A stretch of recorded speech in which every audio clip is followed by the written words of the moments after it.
Vous aimez l'histoire juive ? Retrouvez Liana Gurfinkel dans Un jour notre histoire sur Studio Kalita, c'est tous les matins, pour découvrir ensemble les événements et les personnages qui ont fait notre histoire. Liana, Boker Tov. Boker Tov Daniel. Alors, de quel événement historique vous allez nous parler aujourd'hui ? Alors aujourd'hui, je vais vous parler d'une expulsion de Juifs de la péninsule ibérique. Alors beaucoup de personnes connaissent l'histoire de l'expulsion des Juifs d'Espagne en 1492, expulsion qui a créé en fait la diaspora séfarade, comme on la connaît, puisque séfarade signifie espagnol en hébreu. Mais peu de personnes connaissent moins l'histoire des Juifs du Portugal, une histoire qui est malheureusement beaucoup plus tragique que l'histoire des Juifs d'Espagne. Alors nous sommes à la date d'aujourd'hui, le 5 décembre 1497, et le roi Manuel Ier signe l'édit d'expulsion des Juifs du Portugal. Cet acte va entraîner ce qu'on appelle le baptême de la communauté juive portugaise, qui est un baptême forcé des Juifs du Portugal et leur conversion surtout forcée au christianisme en 1497. Alors il faut le repartir en arrière. Contrairement en fait à l'expulsion des Juifs d'Espagne en 1492, au moment de cette expulsion des Juifs d'Espagne, les Juifs ont le droit, ou bien de garder leur foi et d'être tués en Espagne, ou bien de quitter l'Espagne, ou bien de se convertir au christianisme. Il faut savoir que 2/3 des Juifs espagnols décident de fuir vers le Portugal voisin. En effet, à cette époque, le roi du Portugal de l'époque, qui s'appelle João, ou Jean en portugais, vous savez que le portugais, je m'y mets dernièrement, du Portugal, il permet aux Juifs d'Espagne donc d'être absorbés au Portugal pour une période de 8 mois contre une somme d'argent. Mais puis au final, sur ces 120 000 Juifs espagnols qui déménagent au Portugal, il y en a beaucoup qui vont rester et qui vont en fait se rajouter à la population juive locale. Mais en 1496, on a un tournant qui se produit. Manuel Ier du Portugal, donc qui a remplacé le roi João II, lui, depuis 1995, veut épouser l'une des filles des rois catholiques d'Espagne, donc Ferdinand II et Isabelle, qu'on connaît bien. Et comme condition pour le mariage, il demande à l'expulsion de tous les Juifs du Portugal. Alors le roi Manuel accepte et il va cette journée, le 5 décembre 1497, ordonner l'expulsion des Juifs de l'État. Et puis il décide d'ailleurs de faire mieux. Il impose un baptême forcé et c'est ainsi qu'on va avoir des situations véritablement difficiles où on va emprisonner des dizaines de milliers de Juifs afin de les inciter, ou plutôt de les obliger à se baptiser. Et donc ils vont être baptisés même de force. Ils ne peuvent pas vivre que en tant que chrétiens. Ils n'ont pas le droit de quitter le Portugal.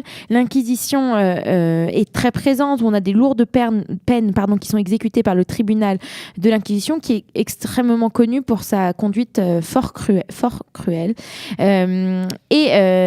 En 1497, carrément, on déclare que légalement, il n'y a plus de Juifs au Portugal, puisque tous les Juifs sont devenus chrétiens. Alors, il faut savoir quand même que un petit peu plus tard, quand les choses se calment un peu, on parle de 1507, à ce moment-là, en 1506, on a un pogrom et un baptême forcé. On va avoir 4000 Juifs qui vont être tués sur la place publique de Lisbonne.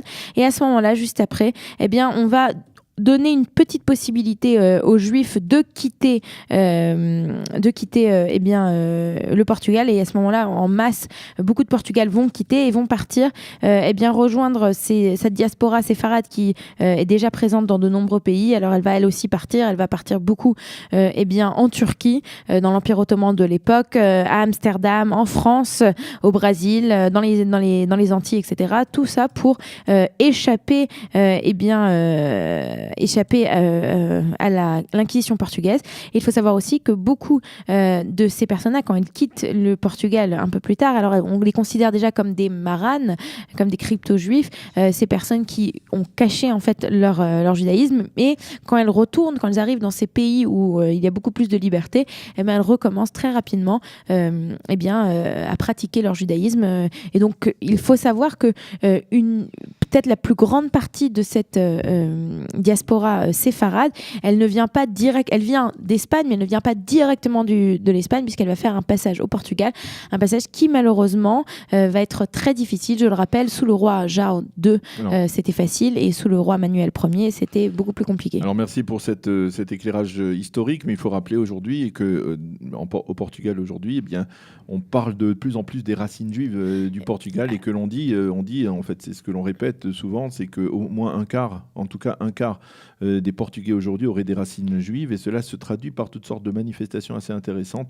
Et il faut écouter certains témoignages de Portugais, en particulier vous en connaissez une, Rivka, qui est une convertie d'origine portugaise, qui elle a redécouvert ses racines à travers les traditions que ses ancêtres avaient conservées, des traditions apparemment d'origine juive. Et j'aimerais juste rappeler, Daniel, puisqu'on en parle, que souvent on parle de l'Inquisition comme quelque chose de très très ancien et très vieux, mais il faut savoir que jusqu'à la moitié du 19e siècle, et en Amérique du Sud et au Portugal en tout cas, l'Inquisition était encore présente, existait, c'était quelque chose qui faisait partie de l'Église, donc c'était extrêmement difficile pour beaucoup de juifs d'être juifs avec cette Inquisition qui était tellement présente. Eh bien, merci beaucoup Eliana pour cette chronique Un jour notre histoire. Nous allons marquer une toute petite pause, un jingle, et c'est la revue de la presse tout de suite après.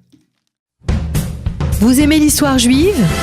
Retrouvez Liana Gurfinkel dans Un jour notre histoire sur Studio Kalita, c'est tous les matins, pour découvrir ensemble les événements et les personnages qui ont fait notre histoire.